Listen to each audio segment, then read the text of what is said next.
if the United States were ever invaded and occupied, these people are the first ones who would sign up for jobs in colonial administration. These are not people who have their first loyalty to America.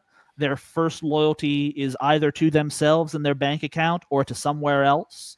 And I think that is responsible for a lot of the policies we see today. That lack of care for the prosperity of the American people, that lack of care about American lives, that lack of care about where America is going to be in 50 years, instead of just, oh, are we the big, bad, powerful empire now? Because all of these guys, and I'm paraphrasing the great writer Bill Kaufman on this point, but a lot of these people, they don't care about America any more than the size of its military. Buy my novel, Escape from the Village, from major booksellers online. Go to escapevillage.com. Subscribe to the Substack. Go to fountainheadforum.substack.com. Support the forum. Go to buymeacoffee.com/fountainheadforum. Thank you. Welcome to the Party Pal. This is Fountainhead Forum 341. I'm talking to Hunter DeRensis. Hunter is a writer. He's a director of communications director for Bring Our Troops Home.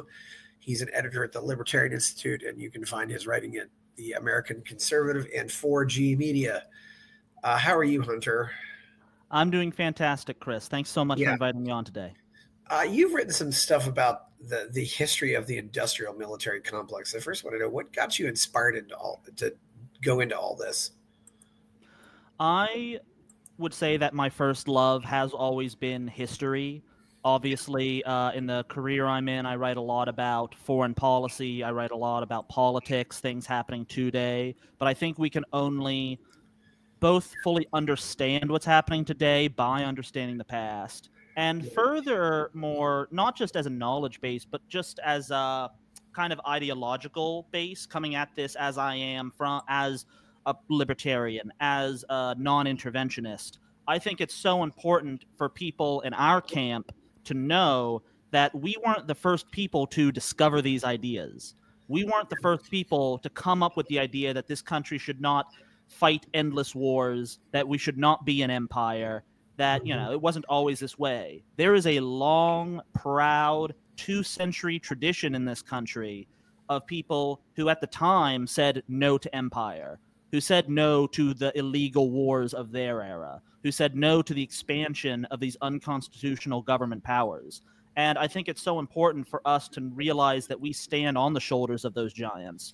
And I've always been fascinated with understanding those people, whether that's you and I standing on the shoulders of Dr. Ron Paul, or Pat Buchanan standing on the shoulders of Robert Taft, Mr. Republican, Taft standing alongside other supporters of the America First Committee in 1940, opponents of World War I, Spanish-American War, going back the whole way to the beginning of this country, and so many of the founding fathers who wanted to establish this humble republic of peace and prosperity where the American people and their progeny could grow and be free and not turn into the kind of empire they were trying to escape from. So I think that historical perspective has always been very important to my understanding, and I really try for all of my writing to try to input that historical understanding so more people can not just know it, but be proud of it and embrace that. That's really one of my core values that I try to get across.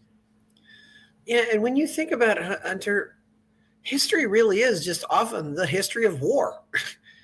That you read any history book and this war happened, that war happened, and you have to wonder, if there's no war, would there be any history at all? But it certainly makes it a lot easier to remember dates. I definitely stand on the shoulders of Thomas Jefferson. I mean, I read him as a teenager, and that was, the one thing that was available at the public library. You could read Thomas Jefferson. And so, and I think anybody who eventually learns American history and really dives into it, I don't know how you can be anything but a non-interventionist after you get into it, because you just realize, well, we had this country that was really advancing and growing and doing well, and we weren't involved in all these wars, and now we're in. And what's it gotten for us? It's you You've talked mostly about the history of the military-industrial complex. When do you think the military-industrial complex as we know it began? In the iteration that would be most similar to what it is today, the iteration that I think most people refer to when they use the term the military-industrial complex, Yes. that would be post-World War II. That's when the war economy starts to become permanent. Obviously, during all of previous major wars in this country, World War I, the American Civil War, you have the kind of market distortions that come from massive government spending, massive government investment in weapons purchases, major disruptions to the labor market with the draft and the impressment of soldiers. But the thing that always happened previously is that once those wars would end, there would be a correction. Spending would go down, never as to pre-war levels, as unfortunately, but it would see a significant drop. People would leave the military, things would decrease, you'd see market corrections, and you'd see the phony wartime prosperity that at the time may see like, oh, well, we're selling all of these things, you know, money is churning, this is fine. But when you're in actuality destroying precious resources and just having people killed, at the end of the war, things are allowed to return to normal. It's only post-World War II when the United States took it upon itself the mantle of the global hegemon, and obviously at that time beginning the Cold War with the Soviet Union, but taking on the globalist mentality, I would say, of we have to save the world, aka run the world, and that requires a permanent war economy, that requires increased military spending year upon year, that requires a military capable of intervening in multiple conflicts across the globe and having the resources to maintain those kind of military outposts, the kind of thing today where we have 800 bases overseas. We live in a war economy. And I know there's been debates in academia in previous decades, even when the situation was not as massive as it is today, of does the United States economy have a military-industrial complex, or is the military-industrial complex the American economy? Because it is so massive, it is so integrated, that it really can be hard to separate things in the year 2025. That's true. And you know, is it fair to say, do you think that maybe even Theodore Roosevelt and Woodrow Wilson wanted this, but they just couldn't get the public to sucker the public into supporting it? I think that argument can be made. I think it can be certainly difficult to put historical figures in situations they weren't in. Obviously, you have Theodore Roosevelt, who was a Hawks hawk, and I really try to impress this upon libertarians who I realize want to make Woodrow Wilson the devil incarnate. And I believe Woodrow Wilson was one of the worst presidents and was just awful. I don't believe he was the worst, but I always try to put it in context for people during the 1910s. Theodore Roosevelt wanted to enter World War I in 1915. Theodore Roosevelt wanted to launch the war years earlier and called Woodrow Wilson a coward for not doing it. Theodore Roosevelt pushed the Republican Party and who nominated Hughes. Charles Evans Hughes in 1916. Who nominated Hughes in 1916 on the preparedness campaign and the determination that this country is going to get into World War I come hell or high water. And of course, Wilson campaigns on actually the first iteration of the America First slogan, and he kept us out of war and the promises that we will stay free from the entrapments of Europe. And that turns out to be BS, and we enter the war in April 1917. Certainly. But the competitor was already promising the war. And I think it's really important to keep that in context. But returning to the basics of your question, I definitely think when it goes to historical stepping stones, you do not get FDR and what he was able to accomplish for his agenda during World War II and putting the United States on that globalist mantle without the progressivism of Theodore Roosevelt and Woodrow Wilson, Yeah. and without their prior intervention. And I think it also speaks to something, certainly to our side, that come 1920, we were able to defeat the forces of globalism. We stayed out of these international alliances and the League of Nations. And Warren G. Harding was elected on an America First platform, a return to normalcy in 1920, with 60% of the vote. And he absolutely crushed the concept of Wilsonianism that, unfortunately, 20 years later in 1940, we weren't able to do for multiple reasons. But well, and even to a certain degree, you know, the man before Roosevelt, McKinley, I think libertarians do not. Libertarians don't talk enough about McKinley, in my opinion. I mean, he was bad. I mean, Hawaii and the Philippines, and most of the books I read, the circumstances surrounding the Maine are they just don't know. But that was another thing when the media, when William Randolph Hearst said, "You furnish the pictures, I'll furnish the war." It seemed like to me there was there was some intellectual groundwork being laid, and to his credit, I mean, Harding did, you know, not only that, but it actually cut the government. Period. I don't know if they ever got it back. But then we're left with this, and then you know, this much larger war comes, and you know, it's and had it not been for the American interference in World War I, we might not have had World War II at all. Absolutely. I completely agree with you about McKinley, because too often it's overlooked in the fact, I mean, the Spanish-American War had very near unanimous support when it comes to the politics of it. It was only the policies after, when it comes to, wait, we're going to own Cuba. Wait, we're taking possession of the Philippines. We're having these colonies in Puerto Rico. And there were strenuous debates in Congress at the time from anti-imperialists, some of them upper-class Easterners, a lot of them Western agrarian populists, saying that that mold was fundamentally alien to the original concept of America. These were debates had at the time, and I completely agree with you. Too many libertarians treat that as a footnote, if even. Yeah, and Cleveland did oppose the annexation of Hawaii, but then McKinley gets in. He says, "Yeah, let's do it." And not only did he oppose it, he practically reversed it, because the coup against the Native Hawaiian government in 1892, basically under Benjamin Harrison, basically set things up for annexation. There was a treaty of annexation put forward, but then Cleveland wins. And I think just the first week of his office, or the week before he took the oath of office in 1893, the treaty is rescinded. And he says, we're not taking on this new colony. And then the Hawaii basically remained status quo for a couple of years until another Republican came in. But yeah, there is a proud, not only proud, successful anti-imperialist tradition in the decade of the 1890s and beforehand. Yeah.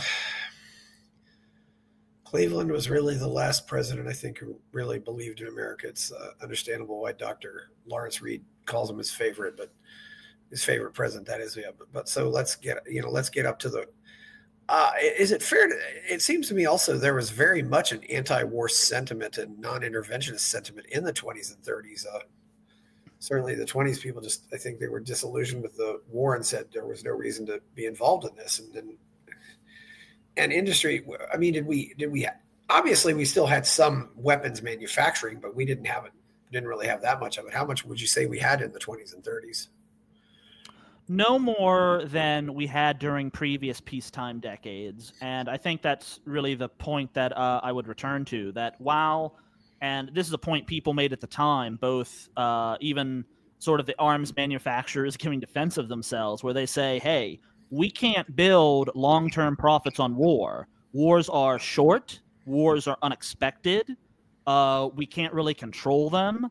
And we can't really make business models off of selling weapons or selling war supplies based on this. I mean, when wars happen, hey, we'll take advantage, we'll get profits, and, we'll invest because we're businessmen. That's smart to do, but it's kind of out of our hands.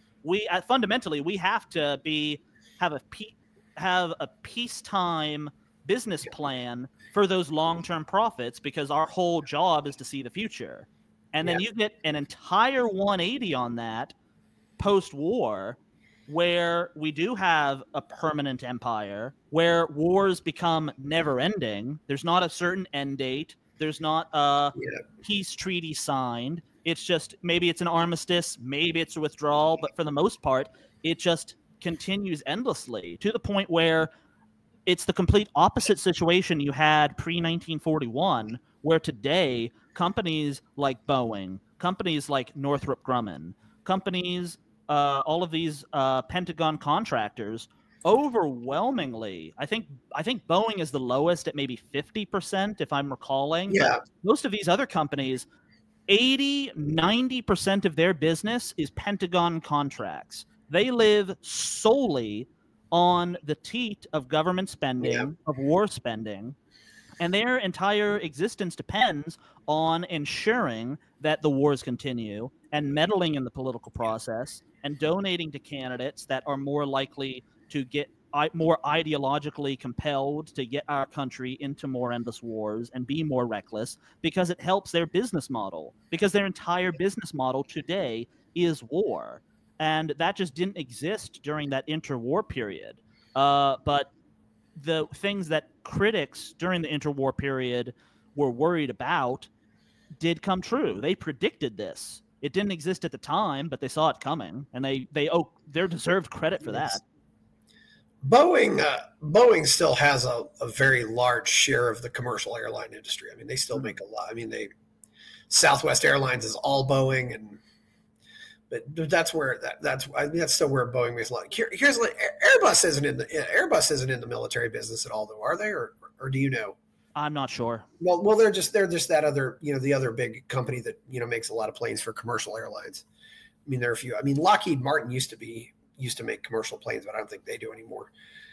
Yeah, Lockheed-Martin is over 90% tied to Pentagon contracts. Yeah, the two big companies that supply at least the commercial airline industry are Boeing and Airbus. But so we get it. So we lead up to the world. Were they starting to lobby to get the country into World War II, or were they just kind of sitting back quietly? I mean, who was there? I mean, how this, For the most part, but from what I've read, it actually was a case where most of the arms companies were sitting back and sitting on their hands, because for the previous decade, you had such a massive public backlash to their meddling in the foreign policy during the Woodrow Wilson administration, where it was just common public opinion. A majority of Americans believed that arms manufacturers and Eastern bankers manipulated the country into a war it didn't need to fight. That was, if you asked the average Joe on the street circa 1935, that's what they believed. So you have even the internal messaging of these arms manufacturers saying, hey, we can't do more bad press. We can't do more things like this. Hey, we'll sell weapons to both sides in a war in South America, real on the periphery.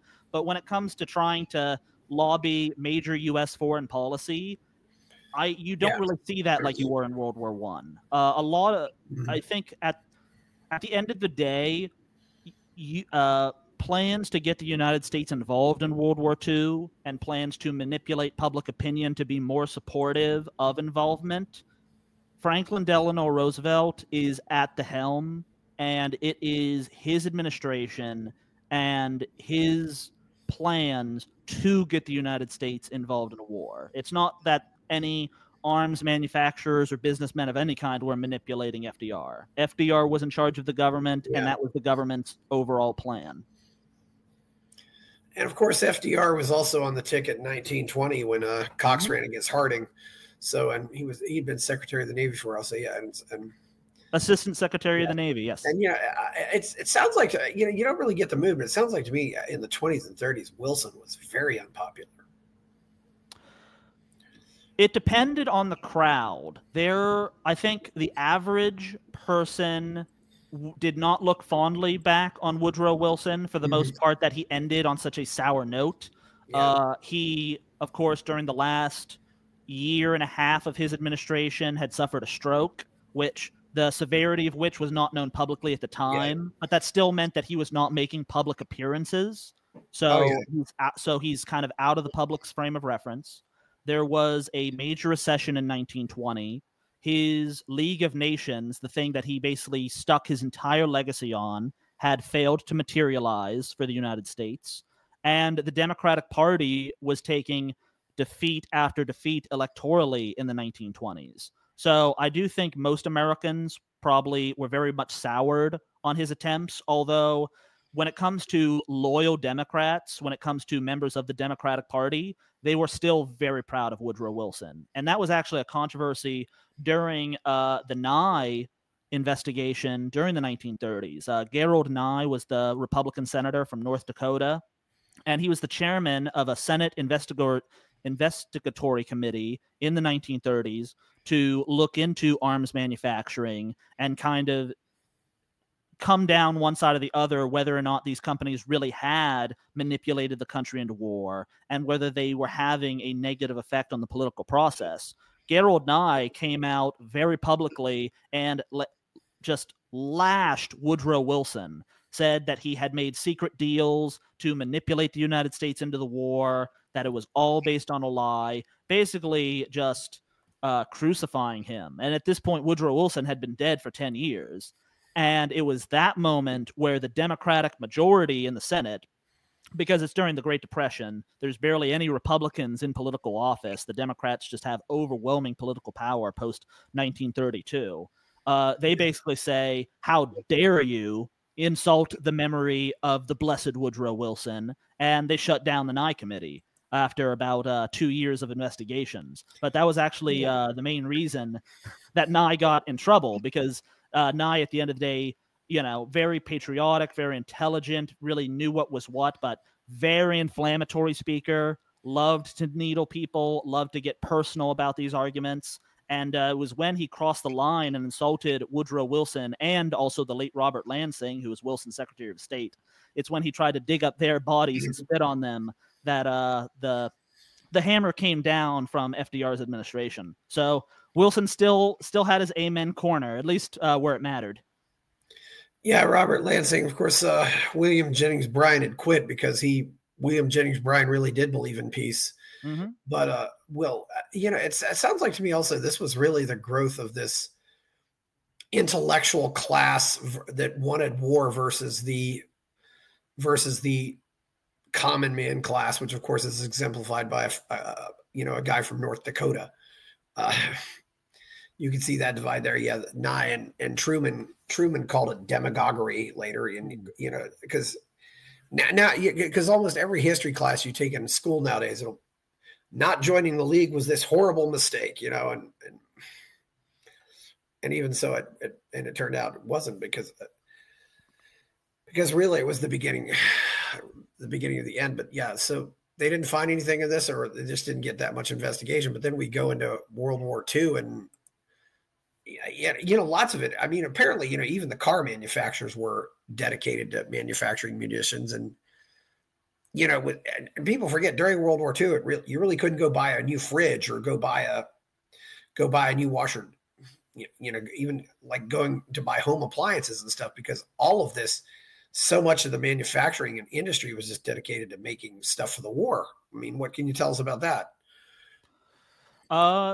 I can say basically you're certainly correct. I mean, during World War II, and this gets, of course, glazed over in remembrances when people talk about, World War II is what got us out of the Great Depression. World War II saved the American economy. We had all of these jobs. And it's, we drafted millions of working age men into the military to fight the war. We shifted all of these factories, as you described, away from consumer goods and things people actually needed to the manufacturing of weapons and things that were needed to, of course, win the war. But we have major rationing on meat, on sugar, basically on all foodstuffs, because during a total war like World War II was, and people try to forget that today, everything had to be committed to the state. There were major campaigns telling people, I forget the exact term. I think it might have been something like Liberty Gardens, some kind of thing where people encouraged, vegetable gardens, make them, in your backyard. Everybody should have a garden because you're going to need that to feed your family, because we need all the food for other things. And, the Liberty loans, the aluminum drives, all of these things where the economy is basically brought under the complete jurisdiction of the U.S. government for the duration of the war. And it's only afterwards, come 1946, actually the same year they elect a Republican Congress, where well, first off, you have all of the intellectuals, as you described, saying, this is going to be a disaster. We're going to demilitarize and the economy is going to crash. We're going right back to 1929. This is a catastrophe. But no, they released all of these men from the U.S. Armed Forces. They drastically cut war spending and government spending in general, the first major cut that you had since FDR had come into office. And you saw a huge economic boom in 1946. You have the post-war years where things are finally getting back into, to use an earlier term, normalcy, where people are more free to work, they have the confidence, and you have less government involvement. Of course, as previously described, it does not return to pre-war levels, and it's the beginning of the post-war economy and the permanent war footing basis, as I've described. But you still have that cut, which does open the opportunity for the post-war economic boom in the United States, which, definitively proves, I think, and people obviously can look at the lessons of Frederick Bastiat and the broken window fallacy. Yes. War does not help the economy. War only destroys. Yeah. And we do not get richer by destroying our productive goods. That's just an indisputable logical proof. And I think not only more people need to understand that, but more economists in general need to understand that. Yeah, that was certainly does. The broken window fallacy. I'm curious too. How much was Jeanette Rankin involved in some of these investigations? Although it looks like she wasn't in Congress that long, but she's that very famous lady from Montana who voted against World War II. Yes, Jeanette Rankin was a suffragette from Montana, a woman's rights activist, a Republican. She was elected to the U.S. House of Representatives from Montana, the first woman ever elected to Congress in 1916, and she votes against entering World War I in 1917. She basically described herself as near a pacifist, and she knew that war would be bad for America. But the most important thing, and she left office after only serving one term. I believe she briefly attempted a Senate campaign in 1918, but she left office. But then she returns again as a Republican in the election of 1940 back to office. So over 20 years between these two one-term stints. And following the Japanese attack on Pearl Harbor, she is the sole member of Congress to vote against going to war with Japan because she decided to take a principled pacifist stand.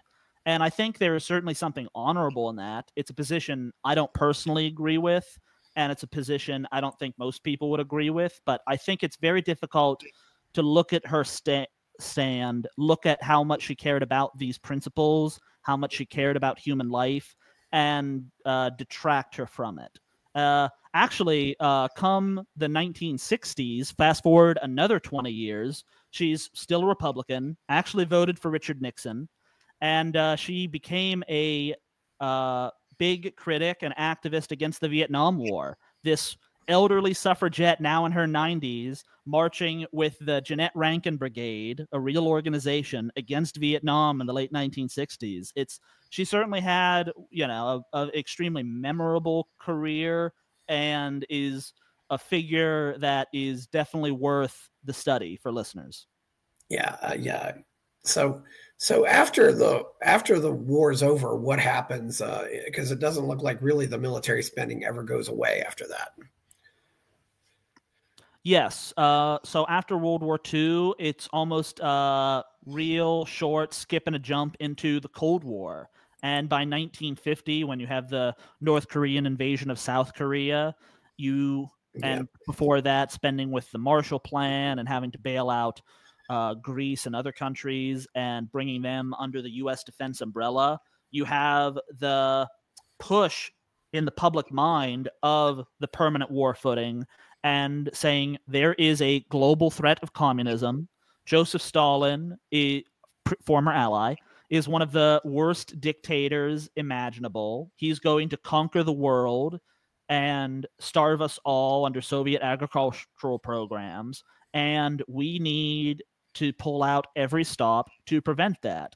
We need to prevent the rise of communism, and that involves militarily confronting it. And that includes in Korea, that includes military spending to shore up Western Europe to ensure that communist parties do not win elections in Western Europe. And basically, after things kind of get the start in World War II to defeat the Nazis, that infrastructure is then there to fight the communists. And not only does it not decrease after the war, at least not major levels, because as previously described, you get the post-war boom. But after that, you just have the jockeying up of military spending and the ideological change that you see in the American population. Whereas there was a major debate, the Great Debate, as some call it, in 1940, during that election year, and the questions of whether or not the United States should get involved in Europe, whether it's our place, whether it's a fight worth having. That was a serious debate where there were huge segments of the American population on both sides, where there were major political figures in office on both sides, and it truly was a huge debate in the public square. Come the 1950s, public opinion has changed drastically to where most people are saying that, well, we do need to support a larger military establishment than we've ever had before because communism is a real threat. And this is the requirements of the time period we find ourselves. The United States is the leading country in the world, and we have to take up on this position. To use a quote that Madeleine Albright would use many decades later, the United States stands taller and sees farther than any other country in the world. That was a common opinion come the 1950s. And that really says how much of a shift there had been, because that also speaks to a generational change. So many of the critics of American intervention overseas in 1940 during the Great Debate, come 1955, almost all of them are dead, retired, out of office, kind of forgotten. And you don't see a younger generation stepping up to take those mantles because you have a fundamental shift in the parties where the Republicans, who once were the basis of non-interventionism, of this tradition of Midwest conservatism, they're now full anti-communists, anti-interventionists. Young Republicans and young conservatives much more resemble William F. Buckley, who actually had been a huge proponent of the America First Committee as a teenager in 1940-41. But come 1955, he's founding National Review. He's making an ideological justification for the existence of the military-industrial complex on American shores. And you have this major shift. So I don't think we can pretend that the creation of the military-industrial complex as we understand it happened in a vacuum, or it happened despite all of this opposition from the American people at the time, because that's not the reality. At the time, most people supported these policies. And I think that also speaks to how much the situation had changed after the experience of World War II in a way that was very different than the experience after World War I. Well, there was always this attitude that we should have gotten involved sooner. And if we'd gotten involved sooner, we would have prevented all this. I mean, and of course, in 1940, let's keep in mind, France, the Low Countries, Norway, Denmark had already fallen. I mean, it really did look at that point. The situation for Britain really did look helpless at the time, but there was still, and we were certainly giving munitions, but this is also the beginning of the American policy of helping somebody out, and then 5 or 10 years later, that person becomes our enemy. We built up the next enemy to fight. It's like it becomes this cycle too.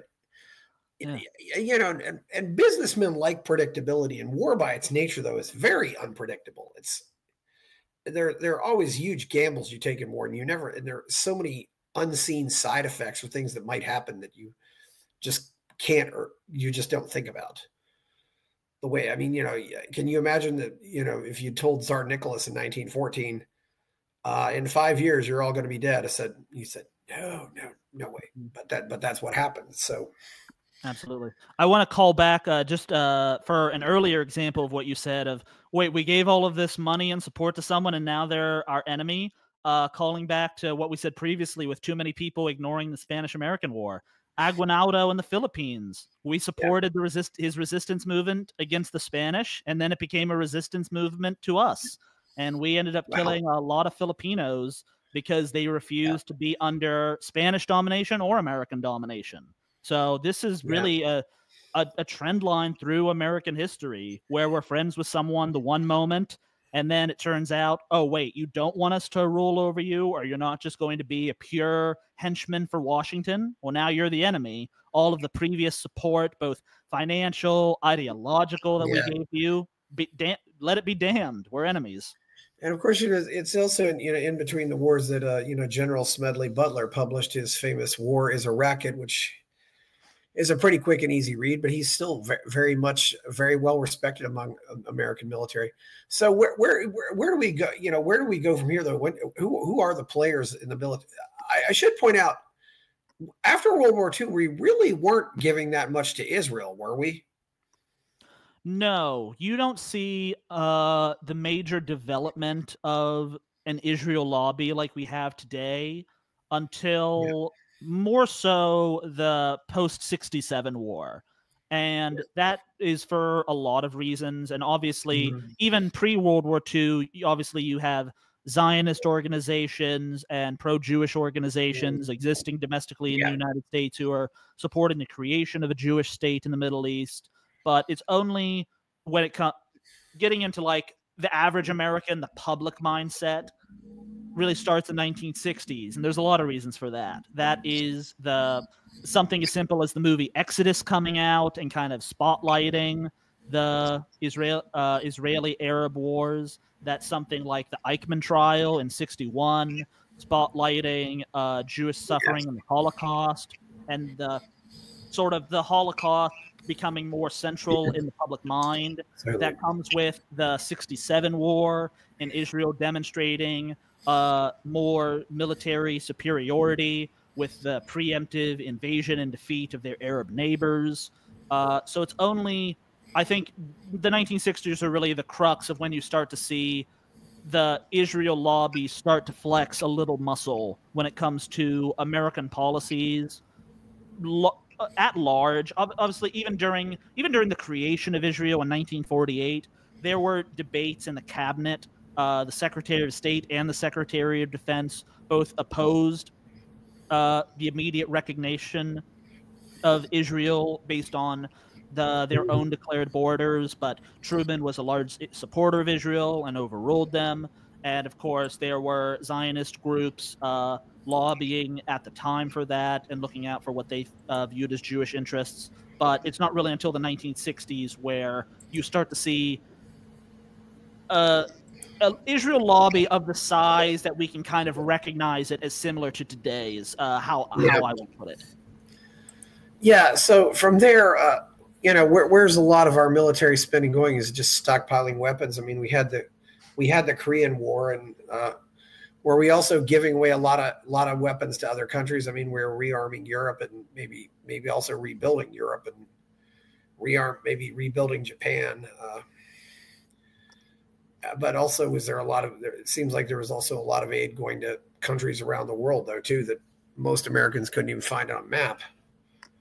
Yeah, well, we were fighting the global war against communism, and that did involve building up both economically and militarily Western Europe, building up militarily primarily by our stationing of U.S. forces there.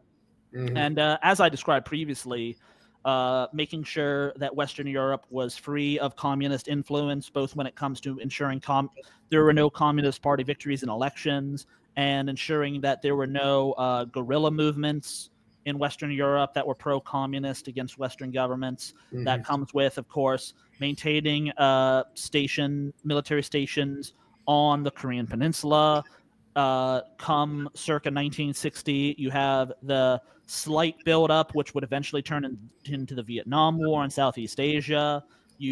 Until the Cuban Revolution at the end of '59, we have a lot of things going on in Central America. You basically see in some hard power, some soft power, but in various forms, the U.S. expansion of its influence throughout the world, and really any place that the Soviet Union is also trying to expand its influence and garner support, some through ideologically, some through hijacking nationalist movements to combat Western colonialism. But yes, it really expands into a global project, and the expansion of what we have today is foreign aid, which actually did create a lot of opposition among American conservatives during the 1950s, where even at this point, they former non-interventionists had transformed into people who wanted to see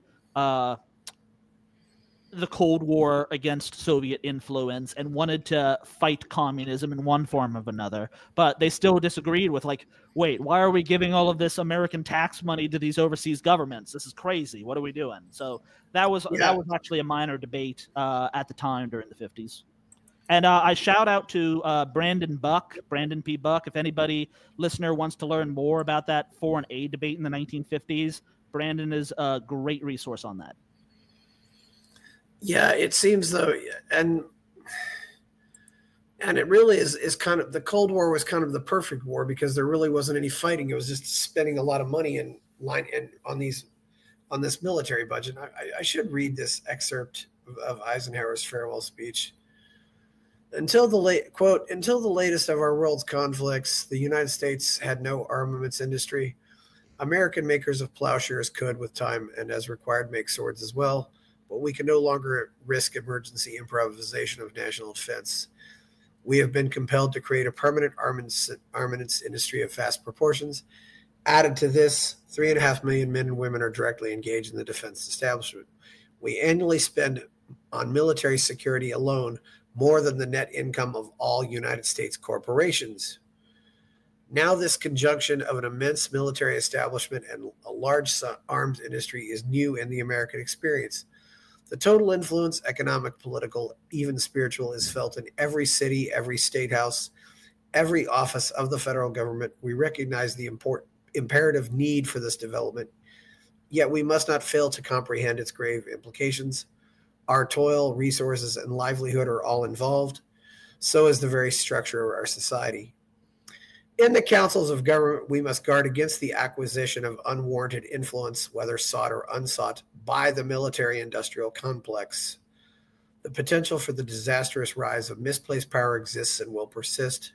We must never let the weight of this combination endanger our liberties or democratic processes. We should take nothing for granted. Only an alert and knowledgeable citizenry can compel the proper meshing of the huge industrial and military machinery of defense with our peaceful methods and goals so that security and liberty may prosper together.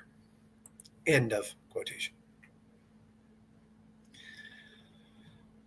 I suppose, having been a general, Eisenhower probably understood this a lot better than other people, didn't he? Absolutely. And he actually said at the time during his administration to fellow general, I'm paraphrasing here, but not by much, God help this country when we have a commander-in-chief who doesn't know the military like I do.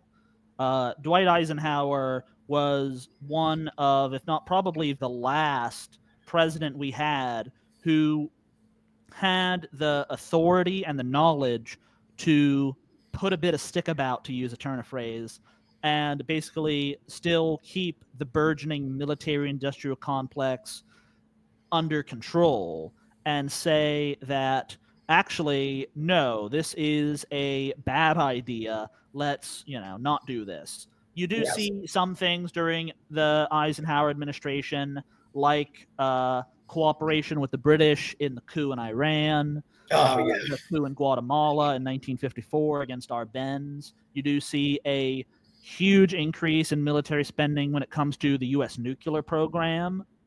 But you also have to balance that out with, while nuclear spending increased under Eisenhower, overall military spending in sort of the regular armed forces decreased under his administration.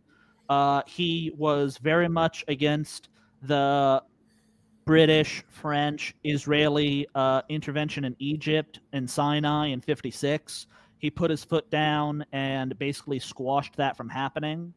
And he even, during the 1952 campaign, he said, "I will go to Korea."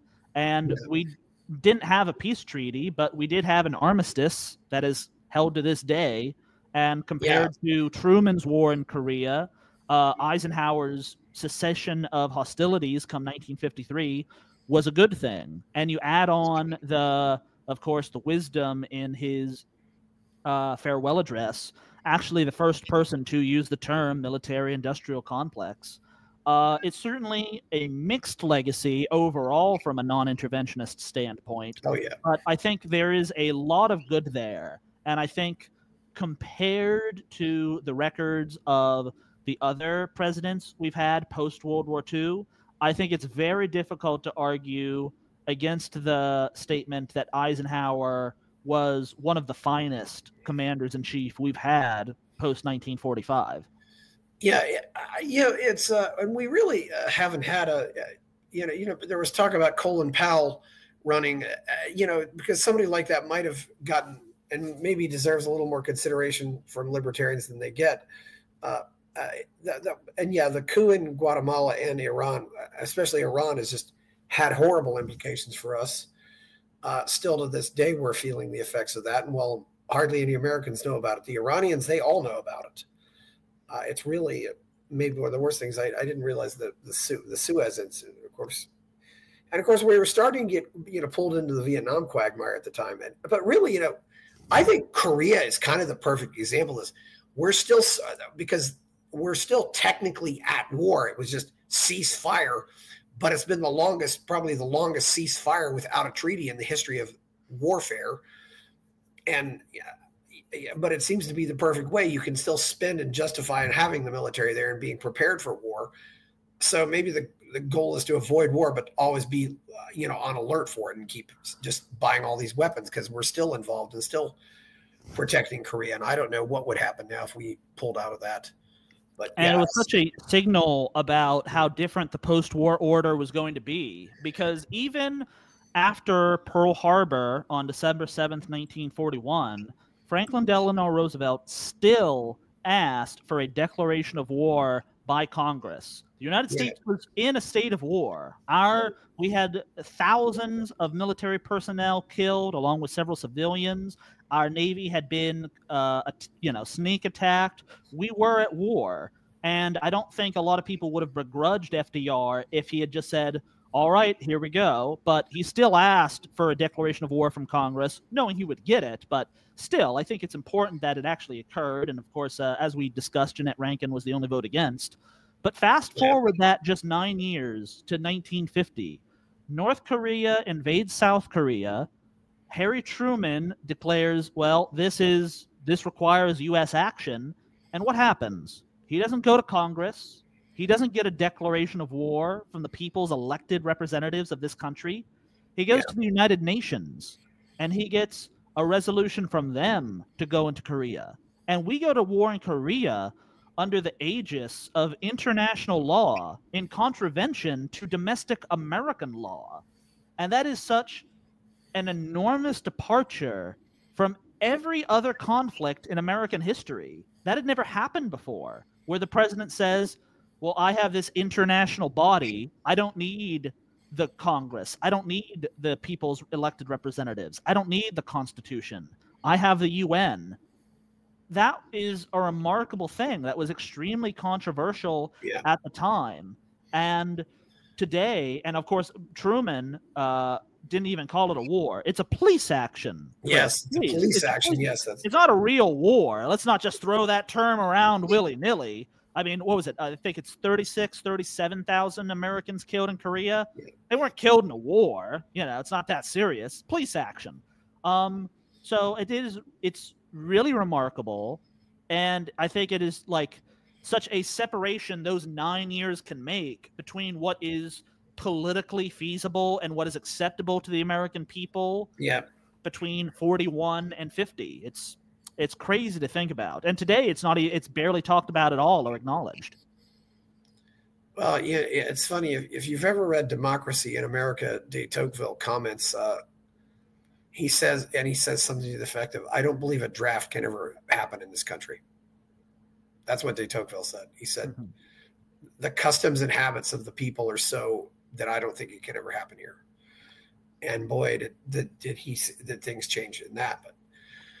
But so the spending just... I'm sorry to interrupt you. I just want to say, so as a personal hobby, I'm a collector of political Americana, so campaign pins, brochures, posters, that sort of thing.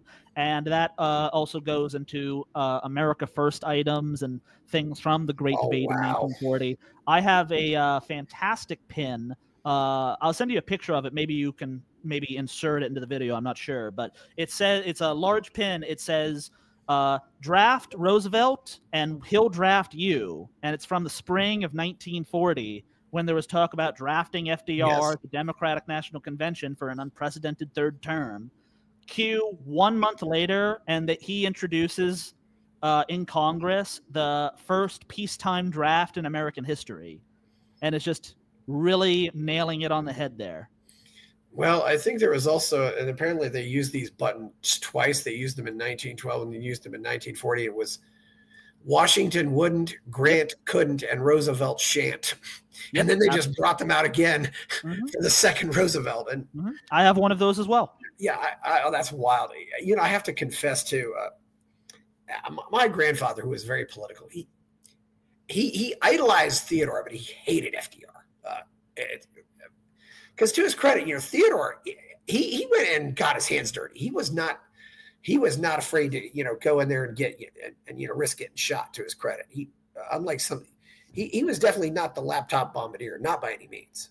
But it was also very difficult to hate Theodore Roosevelt as much as on paper we should, just because the worst excesses of TR, his worst ideas, his worst instincts, his worst opinions when it comes to either government intervention in the economy, progressivism, militarism, all of those things happen when he's out of office. His actual term, 1901 to 1909, not a lot of stuff happens. Compare that to Woodrow Wilson's 8 years where everything happens. So it's really hard to get those side by side where, well, if you had them in the same moment, TR really should have been worse than Wilson, but it's just that's not how the timeline added up. He's just great, but he was such a character of politics and such a popular, and you know, but you know, we have to stress too, when Quentin got killed in World War I, he was devastated. It's like, oh, you mean my kid can die?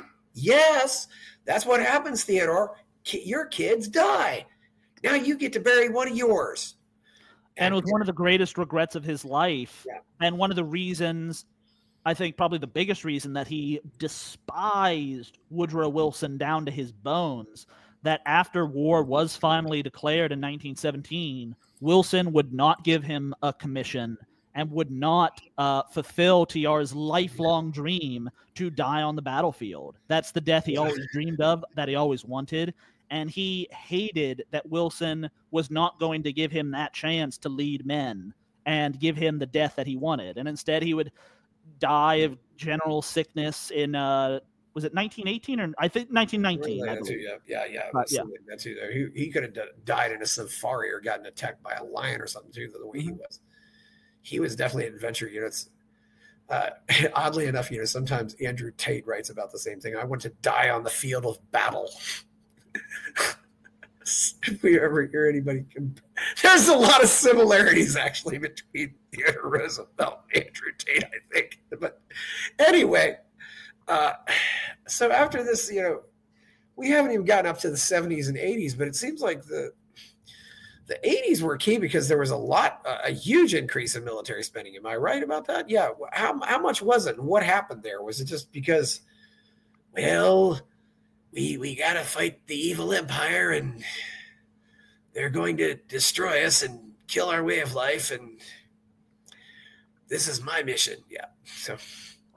Yes, I'm afraid I don't have exact numbers for you, but I can confirm that, yes, during the 1980s, we do have the significant Reagan military buildup.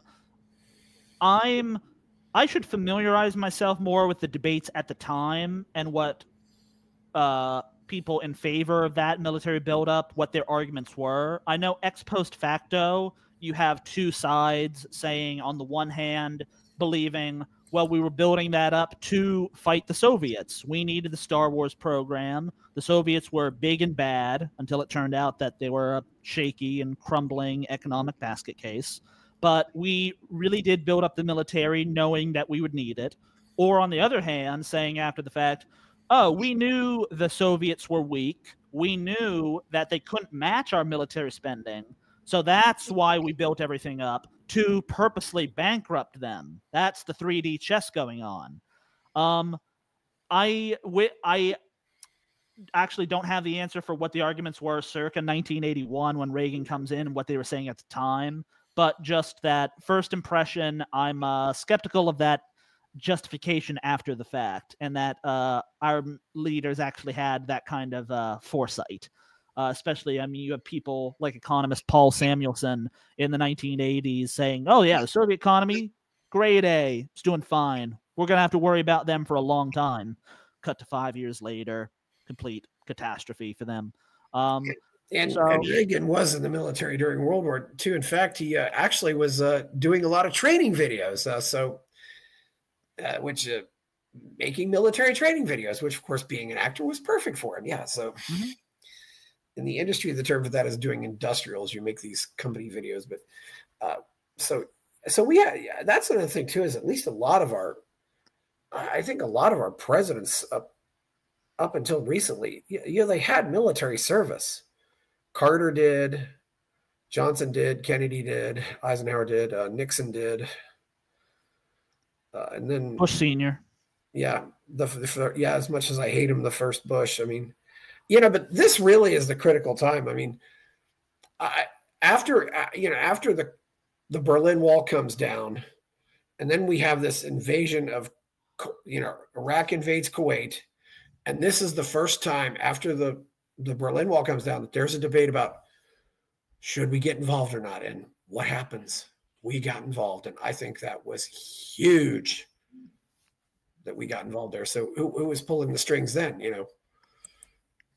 Absolutely. And I wanted to make a brief aside on your comment about electing people with military experience. We might still be a little too close to really have the full picture, but I think there'll be a very interesting observation or debate in the coming decades by historians over the fact that Vietnam played such a major part in American consciousness in the second part of the 20th century, whether that is just policy planning to the cultural impact of it, and how Vietnam was just the central issue of the 1960s. And so many of the crises we had at home were a repercussion of losing the war, of having the draft to fight the war, and all of these things as a key moment. But despite how important Vietnam was to the American story in those decades, this country never elected a Vietnam veteran president, which is really remarkable. We didn't elect John Kerry. We didn't elect John McCain. Even Al Gore was a Vietnam veteran, yes, even though we didn't talk about it much. Yeah. And I think it's really remarkable that that didn't happen. That's peculiar, given that in so many previous wars, we did elect either, accomplished generals. Hard to do that in the case of Vietnam. But you did elect people with military experience who, when there was a major war, when they were of age, that's just what happened, because a certain segment of the population, that was just their record. Yeah. That didn't happen in this instance. And I think that is so, on the one hand, peculiar, on the other hand, interesting. And I don't really have an answer to that besides just making the observation. But I do think that's going to be a really interesting thing that historians are going to notice in the coming years of like, oh, why didn't that happen? Why did we elect Clinton and then a Bush over these other people? I didn't think of that, but that is exactly right. And despite, I think I do wonder also how much Vietnam led to the complete destruction of academia in this country. I mean, the reaction to Vietnam. But yeah, as you're right. And, the other thing to point out, the only president we've had who was a prisoner of war was Andrew Jackson. Mm-hmm. And he was still, I think he was 13 or 14 because he was orphaned. And then, what do you do when you're an orphan in those days? Oh, you join the military because they'll give you clothes and they'll give you food, at least back then. And of course, another very, very interesting character of American history. Yeah, that is what, and at the point, I don't know. We're not really at a point where we could elect a Vietnam veteran, I don't believe. No, not in this case. At least yeah. But isn't that telling too, though? We went from electing veterans to people now who are accused of being draft dodgers. And yeah, maybe I'm not saying I'm opposed to draft dodgers, but Quayle, vice president, Clinton, Trump, it's never. I don't think we had not sure if we had any presidents who were during Korea, but yeah, it's going to be wild too, though. Yeah. So, and it's definitely a shift in public opinion where I remember there's a handful of examples from the mid to late 90s. I know Independence Day is the biggest one. And I know there's at least two others. I'm blanking on the titles, but trust me, they exist. Multiple movies where just the scenario is we have a fictional president and they just make it part of the biography that he fought in the Gulf War. That was just a given. And I just find that interesting because obviously we've never elected a Gulf War vet. Most Americans barely remember the Gulf War as kind of this, little bump. I don't think we elected a Korean War vet either, did we? Or I don't know. Don't think they were still in the service after World War II. It might have had people who were still in the service. Yeah, no Korean War vets either. Yeah. Yeah, that's one thing I do to a certain extent admire about RFK too. He at least has a son who's in the trenches, even though he's a Kennedy. It's nice to know there's still some rich people who will actually go out and do the war. I wish it was American trenches. I'll say that. It seems like because you look back and so many of these people who came from affluent families still joined the military, but now they don't want to touch it anymore. It's like they're tourists in the country and not really Americans. But so from there, where's our military spending now? And I mean, it dropped some in the 90s, right? I mean, yes, it does drop, but unfortunately not enough. The American people never received the peace dividend that they had been promised at the end of the Cold War, because once the Soviet Union fell, it's not like the empire suddenly realized, well, we don't exactly have a purpose anymore, let's disband. It just started looking for the next enemy, the next reason for survival. I know a lot of people like to use the term self-licking ice cream cone to describe this circular process of you need a justification to exist, so you find one. And that's the reality of U.S. military spending. That's the reality of the NATO alliance. You have the original purposes for these tools of foreign policy no longer exist, but our political class still has the tool. So if you have a hammer, everything looks like a nail. Yeah, and I mean that's the thing. These bureaucrats who lose their jobs, they look for something next to it. And NATO is significant too because while it wasn't, also getting involved in, attacking Serbia, which is the first thing NATO did. And Serbia still doesn't really trust, I think, the rest of Europe, which to their credit has meant they've really avoided going to the Euro and going to the European Union. It should be, they're still very much on their own, so to speak. It's,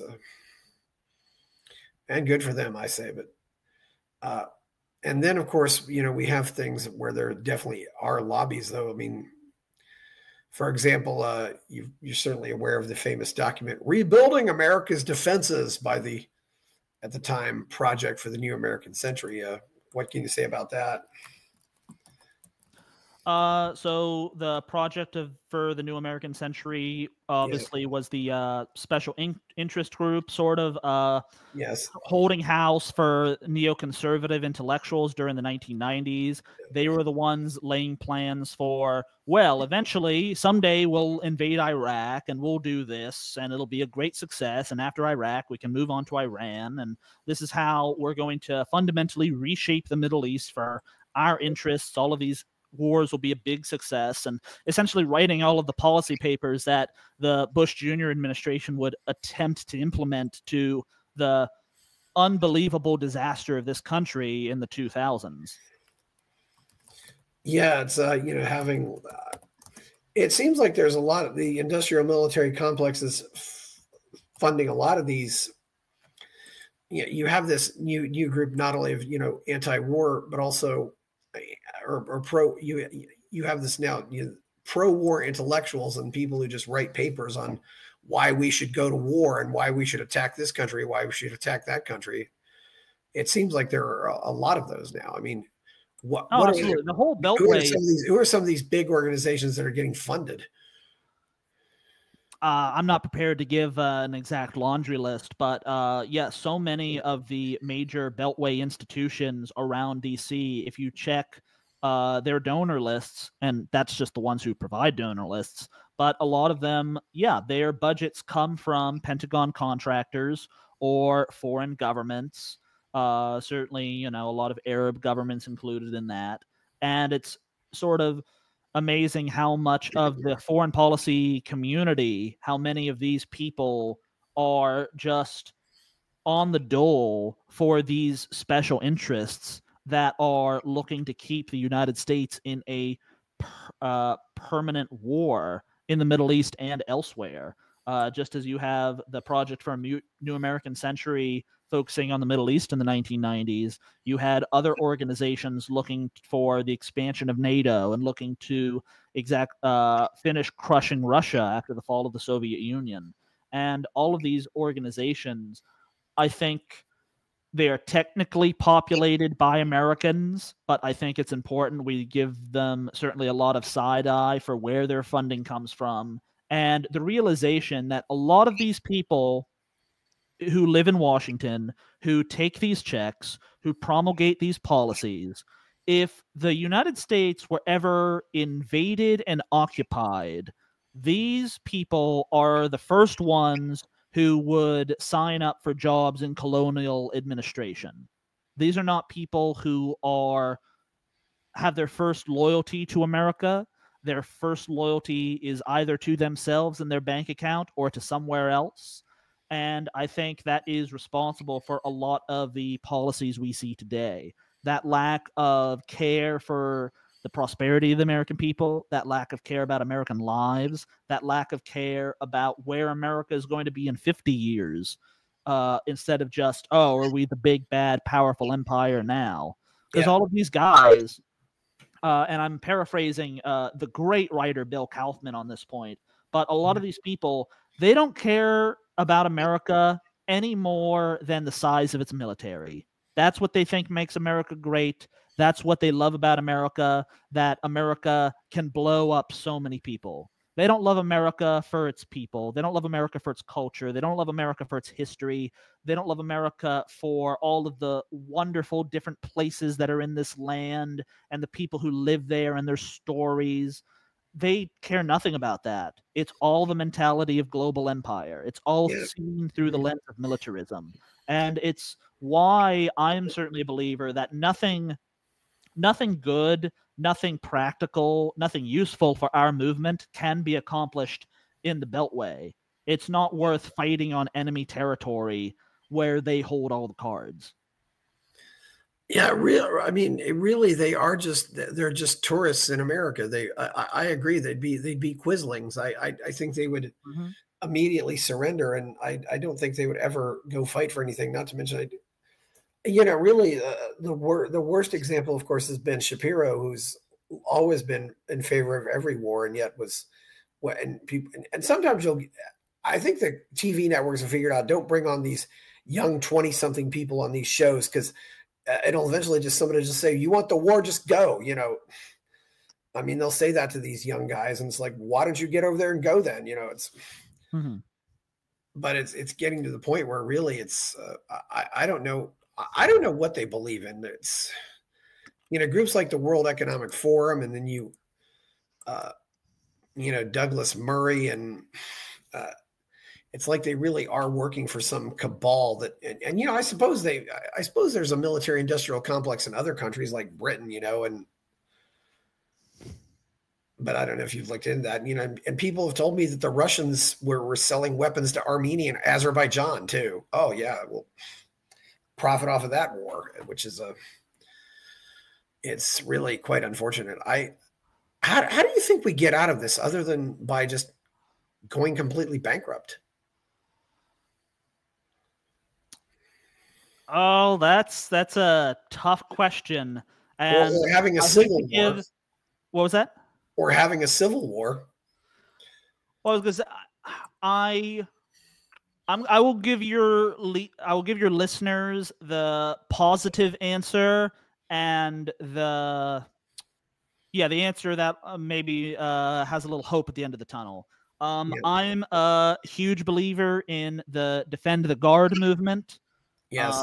So the Defend the Guard Act, for anyone who doesn't know, is a state-level bill which would prohibit your state's National Guard from deploying into active duty combat overseas unless Congress has first voted to declare war.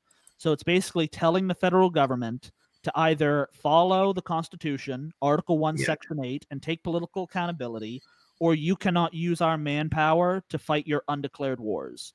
And I think with that, and with the success the bill has had over the past several years, being introduced in over 30 states, passing chambers like the Arizona Senate 3 times, the New Hampshire House of Representatives, the Idaho Senate, the Virginia House of Delegates unanimously, and being on the cusp, I believe, in the next legislative session for 2026, finally being signed into law.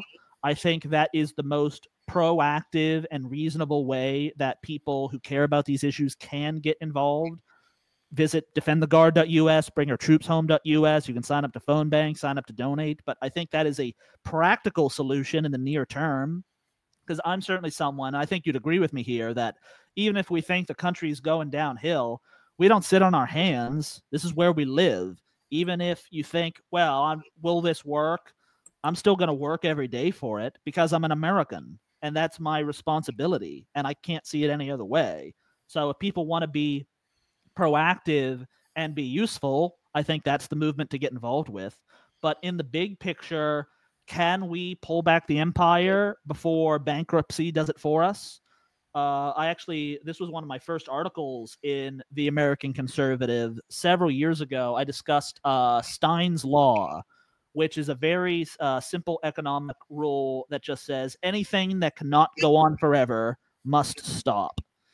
And it sounds very anodyne when you say it, very simple, very obvious. But when you think about the implications of that, the U.S. military empire, our current levels of spending, what is it, $37 trillion in debt currently? And we just passed the quote-unquote big, beautiful bill to increase that by several more trillion in the next decade. This is not sustainable. This is not something that we can carry on. And at the end of the day, when you have United States that's going through bankruptcy, and when the interest on the national debt becomes so large that we're unable to pay for other government programs, and you hold out to the American people, well, you got the warfare state and you got the welfare state. Which one do you want?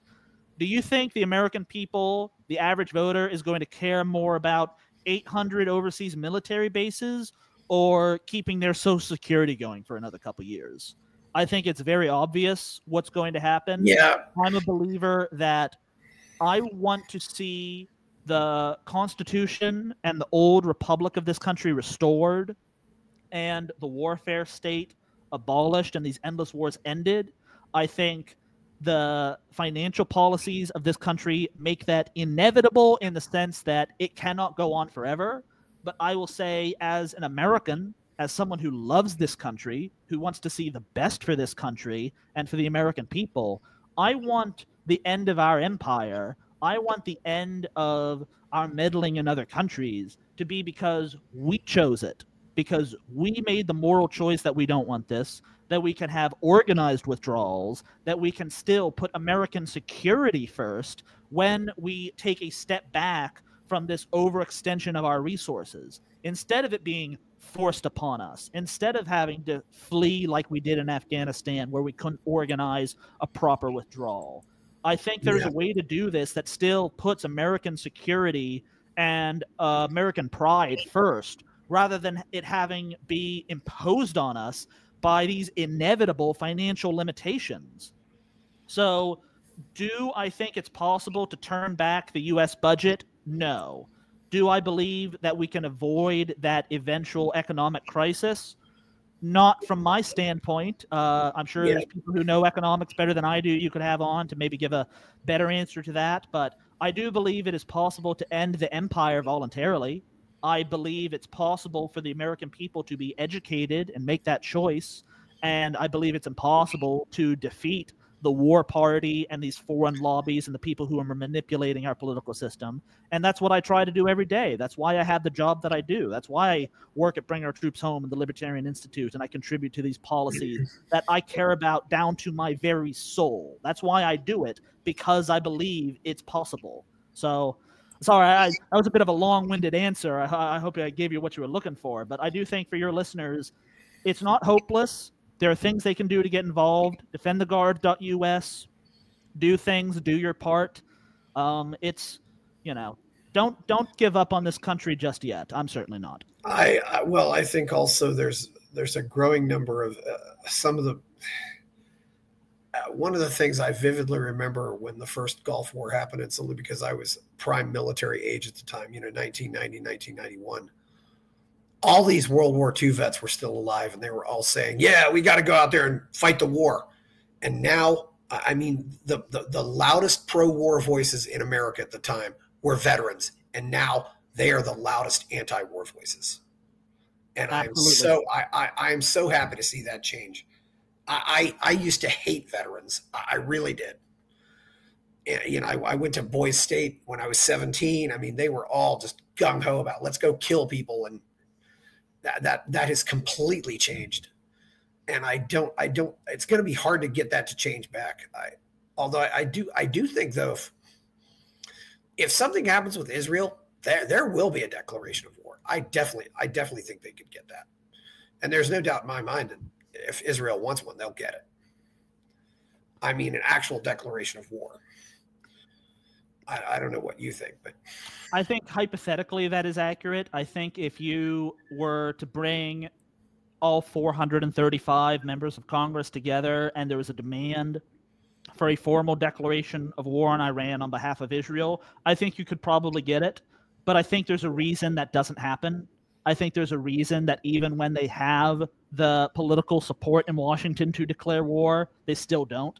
I think there's a reason that the government and every successive administration wants to avoid giving that power back to Congress. And that's why I think it's so important that people do things like support Defend the Guard legislation to fight to bring accountability and those votes back to Congress. Because there's a reason that the war party doesn't want that to happen under any circumstance. There's a reason for that. Yeah. And, Hunter, and this kind of gets back to Andrew Tate. There's something else that's going on here too, though. You have a generation of teenage boys, young men, and they're all growing up here in Western civilization, and they're going to say, "Why should I fight for a country that despises me because I'm male?" I mean, you keep talking. I mean, all this crap about toxic masculinity and all this crap. Well, men 18 to 25 are the ones who fight the wars, and you're telling them that they're and the media, the college professors, they keep telling these young men that they're garbage. So I mean, if a young man has no patriotism, I get it. I understand why. Yeah. I mean, what do you think about that? That you're going to demonize all your potential soldiers.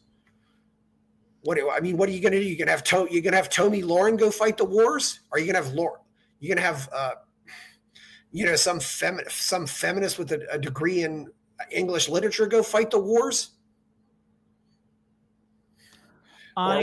You know what I'm saying here.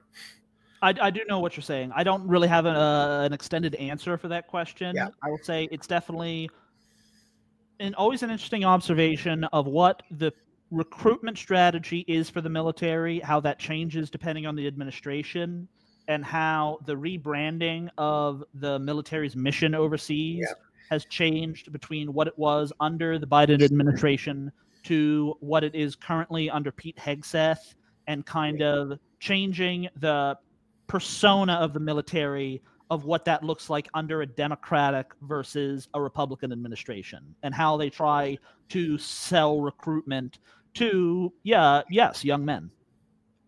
Exactly. So, yeah. So, well, it's been a good talking to you. Have anything else to say before we go? If people want to follow any of my work, you can follow me on Twitter at Hunter DeRensis. It's just my name. And I really think it's important that people who believe what we do and are against these wars, that they are taking it upon themselves to be involved. And that can mean giving money, that can mean volunteering. But the organizations who are going to battle against the war party every day desperately need your support, whether that is a $20 contribution that you give to the Libertarian Institute every month, whether that's a $20 monthly contribution to a veterans organization like Bring Our Troops Home, which I am so incredibly proud to work with that community.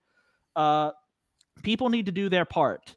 Once you have become educated, you have an obligation to do something about it. That's what Dr. Ron Paul said, and I'm in full agreement there. So people get involved, libertarianinstitute.org, bringourtroopshome.us, defendtheguard.us.